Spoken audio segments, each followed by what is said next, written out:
In this lesson, we will learn how to create real-time previews of our animations with Playblasts. We can't always rely on the playback speed in Maya to determine if our animations are playing back at the correct frame rate, especially as our scenes get heavier and we start to notice performance issues. So when that happens, it's best to create a Playblast, which is a real-time preview. We can find this tool under the Window menu. Here it is. Let's go to our options.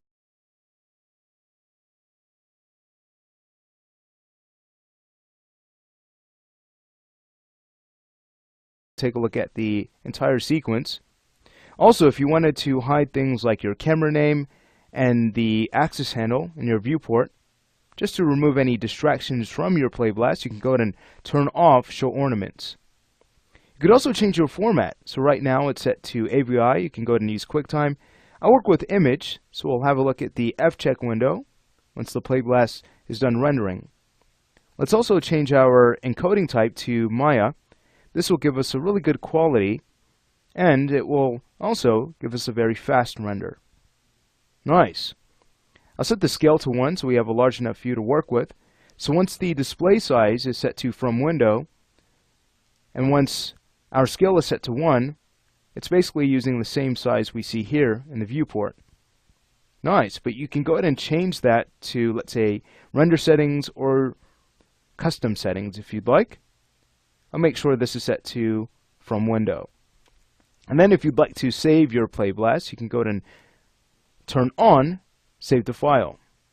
I'm not going to go ahead and save it, but what I will do is click on Playblast, and I'll also pause the video. Now as it Playblasts, you'll notice that the render will play back right in front of you. So what you could do is go ahead and use that time as it plays back slowly to kind of look for any areas that you might want to tweak before you actually see the Playblast. So again, I'll go ahead and pause the video. When I come back, we'll have a look at our work. And here it is. I'll go ahead and hit the space bar to play the animation. Neat. So again, what we're seeing here is an actual render. We can see the animation play back at the right frame rate. So this is safe, and from this we can say that, hey, maybe we need to fix this frame or that frame, or perhaps everything is all nice and well, and we can go ahead and hand our file off confidently at that point. But do not neglect to create Playblasts, because the last thing you want is to have your scene handed back to you because of a simple problem that could have been fixed by simply doing a Playblast. Neat. Now let me go ahead and show you a few tools we have here. So we have our playback controls at the top. We can go ahead and play the animation forward or in reverse if we'd like. We can go ahead and skip one frame at a time. We can jump to the very end or the very beginning. So we know what these options do. If we were to use the plus key on our number pad, we can use that to increase our frame rate. So as I start to play the animation back, you'll notice as we start to increase our frame rate, we'll most certainly see the speed difference. And then we could use the minus key to decrease our frame rate. So I'll go ahead and use that to set it back to 24 frames per second.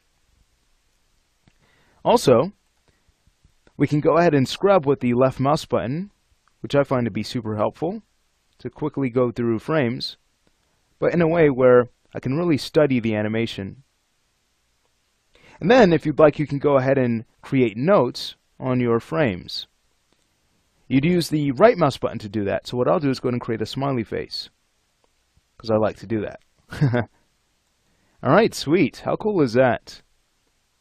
Now, what if you wanted to clear this frame? Because you'll see that when we play through the animation, when we get to that same frame, we'll still see the note, which is great. There's nothing wrong with that.